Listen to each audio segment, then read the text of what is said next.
Hi, I'm Allison from Magnify Ministries, and I have another word here for you today. The Lord's saying that He is raising up His righteous purveyors. The time is now. He says there will be singing and dancing in the streets. Look what our God has done. For I have heard the cries of my little ones, and I have sought them in darkness, and I will avenge them, my precious ones, whose civilizations have built upon their blood, and my eyes have witnessed it all. I will take from the wicked and I will give to the righteous. It is by their hands that I will feed the nations. For they will know my name, and my glory will cover the earth as the waters cover the seas.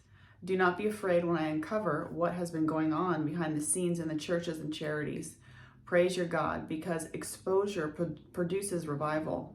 We cannot be of this evil, people will say. We must wash ourselves and become clean. I have been strategically placing my people to carry out my agenda, to be purveyors of the time and correctly interpret what is happening upon the earth. And the Lord brought to mind Obadiah and Joseph. Both Obadiah and Joseph were strategically placed in order to provide for God's people in times of famine and distress. So I looked up the word purveyor because I thought that was such an interesting choice of words. And what it means is a person who sells or deals in particular goods, a person or group that spreads or promotes an idea. And some of the synonyms are supplier, provider, source, contributor, bringer, giver, spreader, donor, seller, and transmitter. And those two examples, those two men, Obadiah and Joseph, are the perfect examples of purveyors. So Obadiah, there's several Obadiahs in the Bible, but this one is the one that was in the house of Ahab. This is who the Lord is referring to. So he was serving in the house of Ahab and Jezebel, and the Bible says that he was an overseer. And he took provision to the prophets who were being held in two caves. So there's about 100 prophets there. So he brought them food and water. And he also is said to have written the book of Obadiah. It's a very short, it's one chapter. And it's very interesting because he was prophesying to the descendants of Jacob and Esau. So the Edomites were the house of Esau, were the descendants of Esau, and then Israel, the house of Jacob. And as we know, Joseph of Egypt was Jacob's son.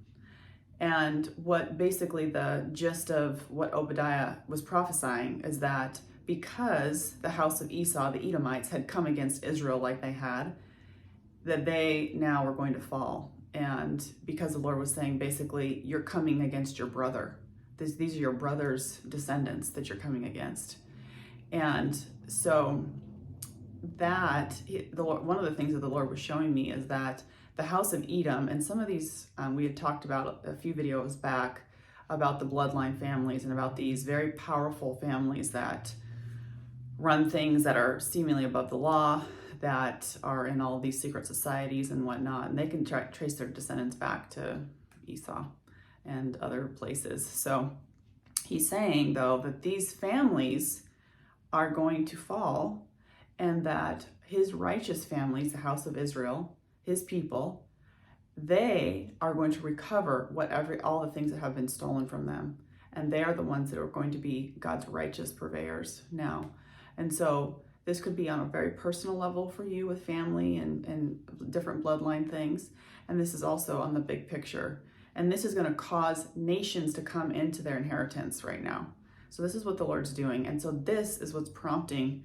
He said earlier in this word that he's going to take from the wicked and he's going to give to the righteous. This is what's prompting this great transfer of things, because they run all the systems of the world. They run all the institutions of the world.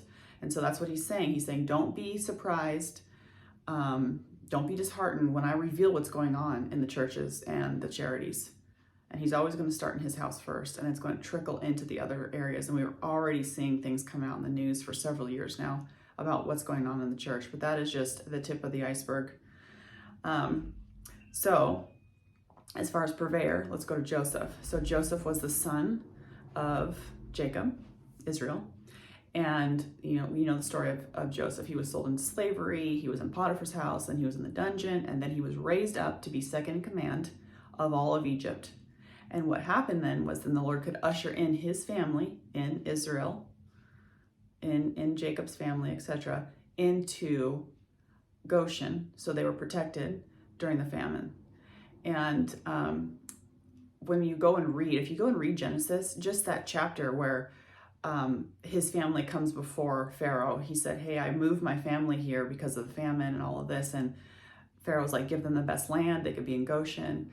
And after that, the people of Egypt, they lost everything. They're like, can you give us, we have no money left. And he's like, well, give me all your livestock and I'll trade you for food. And then they ran out of food then. They're like, well, we don't have anything to give you, so we'll sell you ourselves and we'll sell you our land. So that ended up happening. So basically, Egypt, or Pharaoh rather, owned everything. And even then, when Joseph gave them seed to plant, he said, you're going to give 1/5 back to Pharaoh. So think of the biggest example of a purveyor, Joseph. So let's continue here. So the Lord's saying, for many generations have been preaching one thing and are missing my move. So he was saying earlier that he's strategically placing his people to be purveyors and interpreters of what's going on, because what's happening on the earth needs to be correctly interpreted, because for so many generations, the churches have been the denominations, seminaries, and things like that have been saying this is how the end's going to look. And that's not really what God's saying. So he says, for many generations have been preaching one thing and are missing my move. This was strategic to cut off the faith of my body. Will I find faith when I return? That time is coming, but is not yet. And he gave me 2 Timothy 2:16 through 19. And I'll read that here. Okay. So it says, but avoid all irreverent babble and godless chatter with its profane, empty words, for it will lead to further ungodliness, and their teaching will spread like gangrene. So it is with Hymenaeus and Philetus, who have deviated from the truth. They claim that the resurrection has already taken place, and they undermine the faith of some. Nevertheless, the firm foundation of God, which he has laid, stands sure and unshaken despite attacks. Bearing this seal, the Lord knows whose are his. And let everyone who names the name of the Lord stand apart from wickedness and withdraw from wrongdoing. So again, if you just even do a quick Google search, if you don't know anything that's going on right now, notice what's going on and getting exposed already, and notice who's saying what. And that's all I'll say about that. Okay, so the Lord goes back and he's saying, just as when the Messiah, the anointed one, came upon the earth, the religious were misinterpreting who the man Jesus was, because he did not fit their religious ideals and their timelines. So now will be that time. For a building season is coming, but first a tearing down and a reaping. And I will lift you up and set you on high. You are the new guard. So you are the new purveyor, so to speak. You are the gate. You are the gatekeeper. So that's what the Lord is saying to this day. Thank you so much. Please like, share, subscribe. So I'll get this down eventually here. So I appreciate your patience with me, and leave a comment, and I will look forward to seeing you soon. Bye.